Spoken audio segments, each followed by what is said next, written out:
Ce que nous vous proposons dans le diaporama qui va suivre, c'est de mettre en face du bilan commun des autres têtes de liste présentes dans cette élection municipale nos propositions. Ceci en matière d'urbanisme, de logement et d'écologie. Durant les mandats précédents, on a assisté à des extensions successives de la zone commerciale de la Guerche au détriment des terres agricoles et des commerces de proximité de nos deux centres. Ceci pour créer, selon M. Horry, une vitrine le long de la route bleue. Une nouvelle extension est prévue. Nous gèlerons ce projet et dans le même temps, nous lancerons des études pour la revitalisation des centres-villes, des aides financières du département étant prévues pour cela.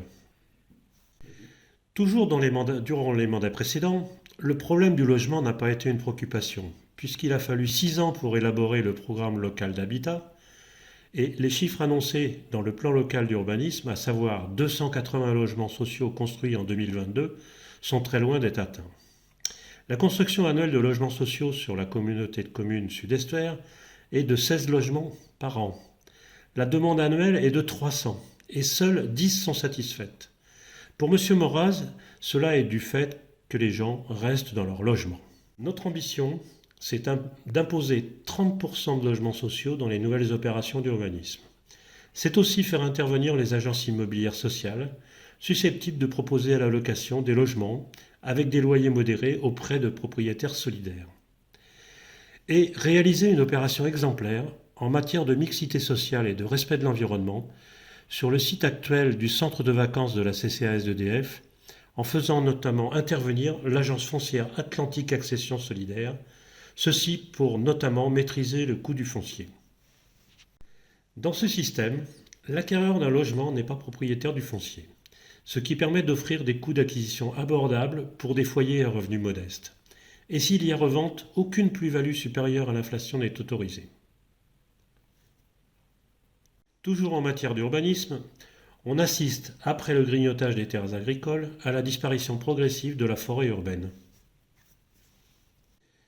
Ceci est dû en partie à l'octroi de permis de construire sur des parcelles boisées. L'exemple de la dernière révision du plan local d'urbanisme montre le peu de cas que nos élus actuels et passés font de ce problème. À l'emplacement d'une ancienne colonie de vacances, le maire autorise la destruction d'une bonne partie du boisement afin d'y construire des immeubles. Par la même occasion, on supprime la bande non constructible le long de la route bleue à cause du bruit, en exposant ainsi les futurs habitants aux nuisances de la circulation. Face à cela, nous proposons une charte de l'arbre urbain pour protéger celui-ci de toute atteinte en rappelant ses droits et en les renforçant en augmentant la surface des espaces boisés classés au plan local d'urbanisme. Nous souhaitons freiner l'artificialisation des sols qui entraîne des inondations. Aussi en adoptant le principe zéro artificialisation et en appliquant la règle éviter, réduire, compenser à intégrer dans le plan local d'urbanisme. En matière de paysage urbain, nous avons vu pousser des panneaux publicitaires sur l'ensemble du territoire qui viennent nuire à notre visuel quotidien. Notre ambition, c'est adopter un règlement communal de la publicité afin d'appliquer des règles plus strictes d'implantation et d'appliquer aussi le taux maximum prévu par la loi sur la publicité extérieure. Parlons maintenant des déplacements doux qui prennent ces derniers temps une place importante dans le quotidien des Français. Les dernières réalisations en la matière sont rares, pas forcément probantes comme le montrent les photos.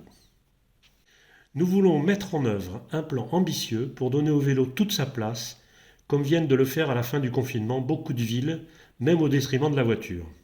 Ce plan sera élaboré dans la plus large concertation possible avec tous les acteurs, associations vélo, parents d'élèves, conseils de quartier et toute personne intéressée par le sujet.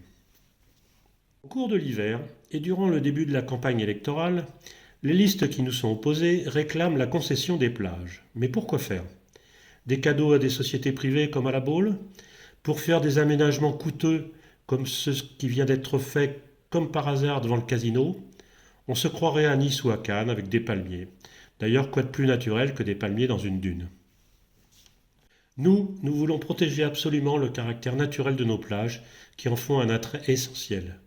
Des aménagements, oui, mais à minima, surtout pour protéger la biodiversité de nos rivages. Pour les déchets, La collecte et le traitement des ordures ménagères est du ressort de la communauté de communes et on peut saluer les progrès réalisés sur le tri sélectif pour les particuliers.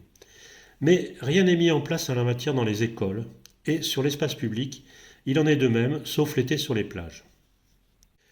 Notre ambition dans ce domaine est de mettre en place les outils pédagogiques en missionnant des ambassadeurs du tri,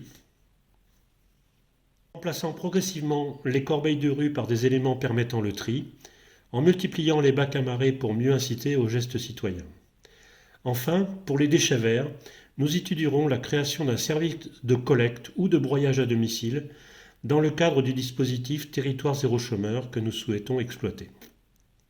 Pour finir, l'alimentation bio dans la restauration collective nous tient particulièrement à cœur. Et contrairement aux autres listes qui annoncent qu'elles respecteront la loi, il manquerait plus que ça. Notre ambition est forte et nous sommes déterminés à atteindre le 100% bio dans les meilleurs délais. En conclusion, sur tous ces domaines, nous sommes ambitieux et nous oserons.